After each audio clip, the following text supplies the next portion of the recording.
اور اس میں سے ایک انتہائی خوبصورت اونٹنی باہر نکلتی ہے۔ السلام علیکم ورحمۃ اللہ وبرکاتہ۔ ناظرین، ایک ایسا پروگرام لے کر اب آپ کے لیے آئے ہیں کہ جس میں انشاءاللہ عز و جل آپ سے باتیں ہوں گی پچھلے زمانے کی، پچھلی قوموں کی باتیں ہوں گی، اور آج ایک ایسا واقعہ ہم سنیں گے ایک ایسی قوم کے بارے میں جو لمبا قد رکھتے تھے، اور پھر اللہ کریم نے اس قوم کو ایسا کمال دیا تھا کہ وہ پتھروں کو اپنے ہاتھوں سے تراش لیتے تھے، بڑے بڑے مکان بنا لیتے تھے، نہ جانے کون سی مشینری ان کے پاس تھی۔ بات کرنی ہے کئی ہزار سال پرانی، اور وہ قوم جن کے ہاتھ میں ایسا لگتا تھا کہ پہاڑ موم تھے۔ بات کرنی ہے قوم سمود کی۔ سمود عرب کے ایک قبیلے کا نام ہے۔ ایک قول کے مطابق یہ نام ان کے جد اعلیٰ سمود بن عاد بن اوس بن ارم بن سام بن حضرت نوح علیہ السلام کی نسبت سے رکھا گیا۔ انہیں عاد ثانیہ بھی کہا جاتا ہے، لیکن یہ قوم سمود اور آل سمود کے نام سے زیادہ معروف ہے۔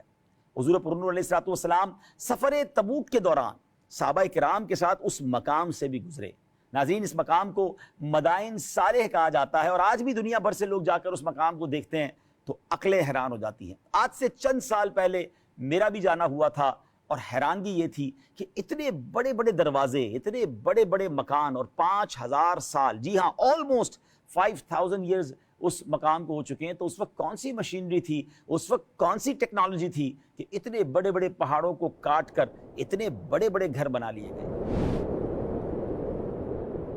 اللہ تعالیٰ نے اس قوم کو انتہائی زرخیز زمین عطا کی تھی، جس کی وجہ سے ان کی فصلیں خوب ہوتی تھی، باغات سرسبز و شاداب ہوتے تھے، اور پھلوں اور میووں سے لدے رہتے تھے۔ فن تعمیر میں ان کا کوئی ثانی نہیں تھا۔ سگ لاخ اور پتھریلی چٹانوں کو تراش کر نہایت خوبصورت، روشن، ہوادار، مضبوط اور بلند و بالا مکانات بنا لینا ان کے تعمیراتی ہنر و کمال کا منہ بولتا ثبوت تھا۔ آج بھی عرب شریف میں ان کی بستیوں اور تعمیر شدہ مکانات کے آثار موجود ہیں، جنہیں مدائن صالح کہا جاتا ہے۔ اس جگہ کی حالت واقعی عبرت کا منظر پیش کرتی ہے۔ آل سمود اللہ تعالیٰ کی وحدانیت پر ایمان رکھتے اور اسی کے عبادت گزار بندے تھے۔ نیز قوم عاد کا عبرتناک انجام بھی ان کے پیش نظر تھا، جس سے ڈر کر یہ اللہ تعالیٰ کی نافرمانی سے بہت بچتے تھے۔ لیکن گزرتے وقت کے ساتھ، نعمتوں کی بہتات کے ساتھ، جہاں ان میں غفلت و جہالت بڑھی، یہ لوگ کفر و شرک کی نحوست کا بھی شکار ہو گئے۔ چنانچہ ایک پتھروں کی تراش خراش کر کے عجیب و غریب شکلوں کے بت بنائے، مختلف ان کے نام رکھے، اور خدا کا شریک ٹھہرایا۔ عبادت الہی کو چھوڑ کر یہ بدبخت بھی بتوں کی عبادت میں مصروف ہو گئے۔ رفتہ رفتہ انہی کی پیروی میں چند افراد کے علاوہ پوری قوم نے اس دلدل میں، یعنی کفر و شرک میں، بت پرستی کے دلدل میں چھلانگ لگا دی۔ مال و دولت کی فراوانی، سہولتوں کی کثرت، دنیاوی نعمتوں کی بہتات، آسودہ زندگی، خوبصورت باغات، عیش و مستی کے شب و روز، کھانے پینے کی لذتیں اور امن و امان کے سائے اکثر و بیشتر انسان کو غفلت کا شکار کر دیتے ہیں۔ حضرت صالح علیہ السلام، اللہ کے نبی جو اس قوم پر مبعوث کیے گئے، انہوں نے ان کو سمجھایا، انہوں نے جھنجھوڑا اور فرمایا، کیا تم یہاں دنیا کی نعمتوں میں امن و امان کی حالت میں چھوڑ دیے جاؤ گے؟ باغوں اور چشموں میں اور کھیتوں اور کھجوروں میں، جن کا شگوفہ نرم و نازک ہوتا ہے۔ ایک اور جگہ فرمایا جس کا ترجمہ ہے، اور تم بڑی مہارت دکھاتے ہو، پہاڑوں میں سے گھر تراشتے ہو، تو اللہ سے ڈرو اور میری اطاعت کرو، اور حد سے بڑھنے والوں کے کہنے پر نہ چلو، وہ جو زمین میں فساد پھیلاتے ہیں اور اصلاح نہیں کرتے۔ اب جب ناظرین حضرت صالح علیہ السلام نے انہیں سمجھایا، تو ہونا تو یہ چاہیے تھا کہ اللہ کے نبی کی بات مانتے، ہونا تو یہ چاہیے تھا وہ توبہ کرتے، مگر اس قوم نے کہا، اے صالح، اگر تم واقعی اللہ کے رسول ہو تو وہ عذاب لے آؤ جس سے تم ہمیں ڈراتے ہو۔ اس پر آپ علیہ السلام نے ان سے فرمایا، جس کا ترجمہ ہے، اے میری قوم، بھلائی سے پہلے برائی کی جلدی کیوں کرتے ہو؟ تم اللہ سے بخشش کیوں نہیں مانگتے؟ ہو سکتا ہے تم پر رحم کیا جائے۔ حضرت صالح علیہ السلام کو جھٹلانے کے سبب قوم سمود کے علاقوں میں ایک عرصے تک بارش نہ ہوئی، جس سے یہ لوگ قحط میں گرفتار ہو گئے اور بھوکے مرنے لگے۔ ان مصائب کو انہوں نے حضرت صالح علیہ السلام کی طرف منسوب کیا اور بدشگونی لیتے ہوئے کہا کہ معاذ اللہ، ہم تمہیں اور تمہارے ساتھیوں کو منحوس سمجھتے ہیں۔ حضرت صالح علیہ السلام نے ان سے فرمایا کہ تمہیں جو بھلائی اور برائی پہنچتی ہے وہ اللہ تعالیٰ کے حکم سے اور تمہاری تقدیر میں لکھی ہوئی ہے، اور اسی کے ذریعے تمہیں آزمایا جا رہا ہے۔ بہرحال میرے پیارے اسلامی بھائیوں، اب اس قوم نے ایک عجیب و غریب فرمائش کر دی۔ وہ قوم کہتی ہے کہ اگر آپ واقعی اللہ عز و جل کے رسول ہیں تو اس پہاڑ کی چٹان سے ایک ایسی اونٹنی نکال دیجئے جو 10 ماہ کی حاملہ ہو، یعنی پریگننٹ ہو، طاقتور، خوبصورت اور ہر قسم کے عیوب و نقائص سے بھی پاک ہو، اور نکلتے ہی بچہ جنے۔ حضرت صالح علیہ السلام نے ان سے کہا کہ اگر میں تمہارا یہ مطالبہ پورا کر دوں تو کیا تم ایمان لے آؤ گے؟ سب نے وعدہ کیا، عہد کیا کہ اگر آپ نے وہ مطالبہ پورا کر دیا تو ہم ضرور اللہ تبارک و تعالیٰ کی وحدانیت اور آپ کی رسالت پر ایمان لے آئیں گے اور بت پرستی چھوڑ دیں گے۔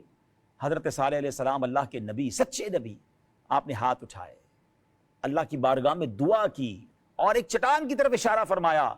اسی وقت چٹان پھٹتی ہے اور اس میں سے ایک انتہائی خوبصورت، تندرست، اونچے قد والی، حاملہ، پریگننٹ اونٹنی باہر نکلتی ہے، اور باہر نکل کر اس نے بچہ بھی جنا۔ ناظرین، یہ کیسا معجزہ تھا کہ پہاڑ شک ہوتا ہے، پھٹتا ہے، اور اندر سے اونٹنی بھی نکل رہی ہے، ہر طرح کے نقص سے پاک ہے، اور وہ بچہ بھی دیتی ہے۔ حضرت صالح علیہ السلام کا یہ حیرت انگیز اور عظیم و شان معجزہ دیکھ کر جندہ نامی ایک سردار تو اپنے خاص لوگوں کے ساتھ آپ علیہ السلام پر ایمان لے آیا، جبکہ دیگر لوگ اپنے دیگر سرداروں کے بہکاوے میں آ کر اپنے وعدے سے پھر گئے اور ایمان لانے سے انکار کر کے کفر پر ہی قائم رہے۔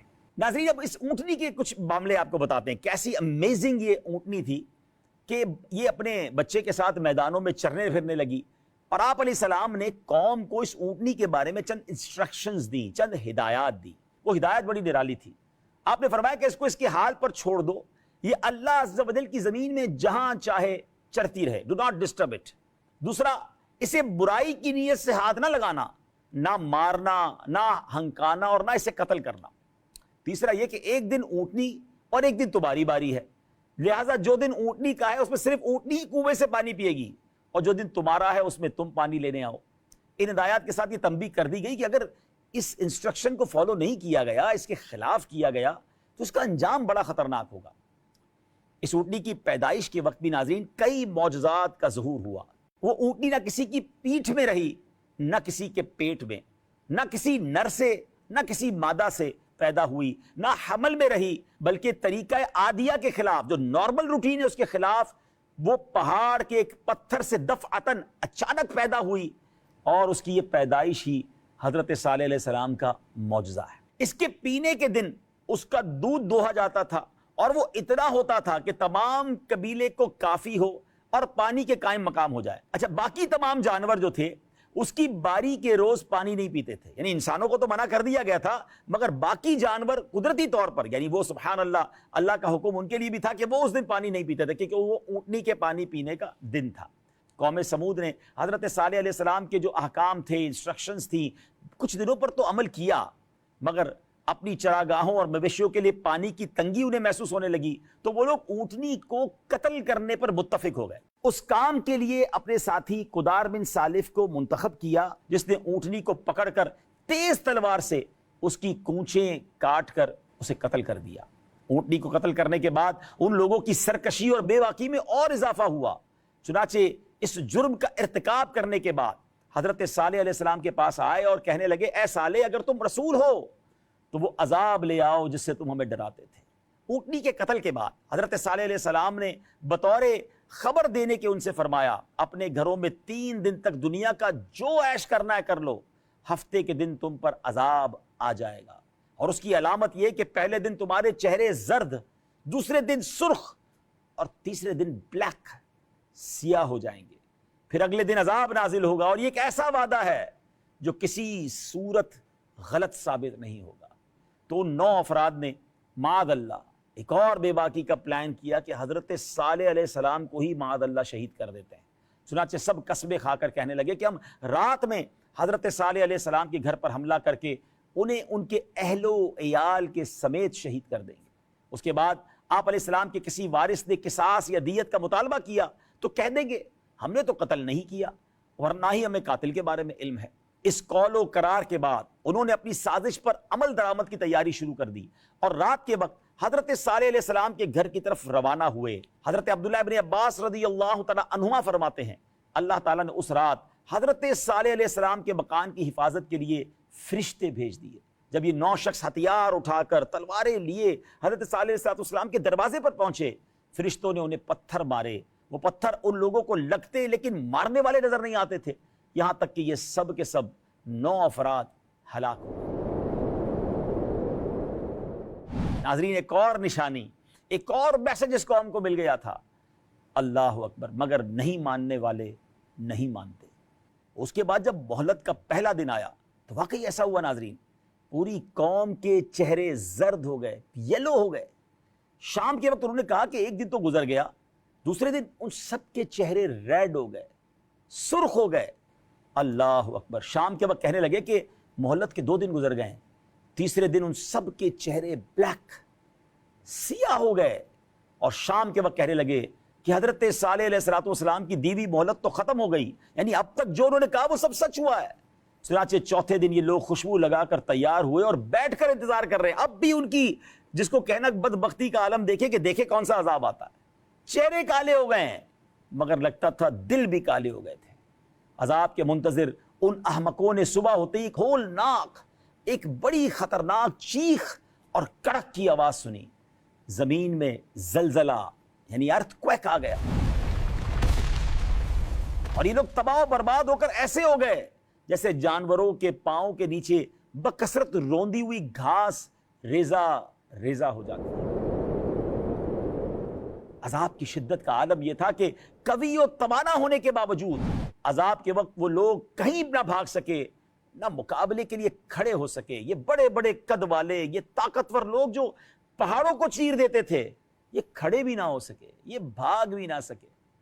ہائے ہائے ہائے, شرک و معصیت ان کے کچھ کام نہ آئی. مال و متاع, سامان و مکان, کچھ بھی انہیں عذاب الہی سے بچا نہ سکا. عذاب کے بعد اس بستی کا عالم یہ تھا گویا وہاں بستے ہی نہ تھے, کبھی زندگی کا یہاں لگتا ہے گزر ہی نہ ہوا. ان کی داستان بھی داستانوں میں باقی نہ رہی. قرآن مجید میں اس قوم پر جو عذاب آیا اس کی 3 کیفیات بیان ہوئیں. قرآن نے فرمایا انہیں زلزلے نے پکڑ لیا. سورہ اعراف میں کیا بیان ہوا, آئیے سنتے ہیں. فَأَخَذَتْهُمُ الرَّجْفَةُ فَأَصْبَحُوا فِي دَارِهِمْ جَاثِمِينَ. تو انہیں زلزلے نے پکڑ لیا تو وہ صبح کو اپنے گھروں میں اوندھے پڑے رہ گئے. انہیں چنگار نے پکڑ لیا جیسا کہ سورہ ہود میں بیان ہوا. کیا بیان ہوا, آئیے سنتے ہیں. وَأَخَذَ الَّذِينَ ظَلَمُوا الصَّيْحَةُ فَأَصْبَحُوا فِي دِيَارِهِمْ جَاثِمِينَ. اور ظالموں کو چنگار نے پکڑ لیا تو وہ صبح کے وقت اپنے گھروں میں گھٹنوں کے بل پڑے رہ گئے. انہیں ذلت کے عذاب کی کڑک نے آ لیا. کیا بیان ہوا, آئیے سنتے ہیں. فَأَخَذَتْهُمْ صَاعِقَةُ الْعَذَابِ الْهُونِ بِمَا كَانُوا يَكْسِبُونَ. تو ان کے اعمال کے سبب انہیں ذلت کے عذاب کی کڑک نے آ لیا.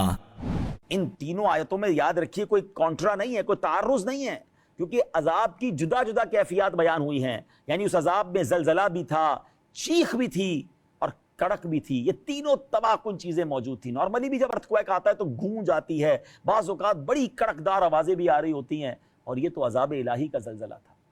ناظرین, اس قوم کے بارے میں جب بھی پڑھتے ہیں تو عقل حیران ہو جاتی ہے. اس قوم کے بنائے ہوئے گھر آج بھی موجود ہے. آپ اسکرین پر دیکھ رہے ہوں گے. آج کل تو دنیا بھر کے لوگ وہاں جا کر دیکھتے ہیں اسے, مگر کاش عبرت کی نگاہ سے دیکھیں. اب ایک بات سمجھ آ رہی ہے کہ جو کچھ ہمارے پاس ہے وہ رب نے دیا ہے. تو آئے میرے پیارے اسلامی بھائی, آج کے اس پروگرام سے پچھلی قوم کے قرآنی واقعے سے سبق لینا ہے کہ سر جھکا کر رکھیں, شکر میں رہیں, فرما بردار رہیں. اللہ کرے کہ دل میں اتر جائے میری بات.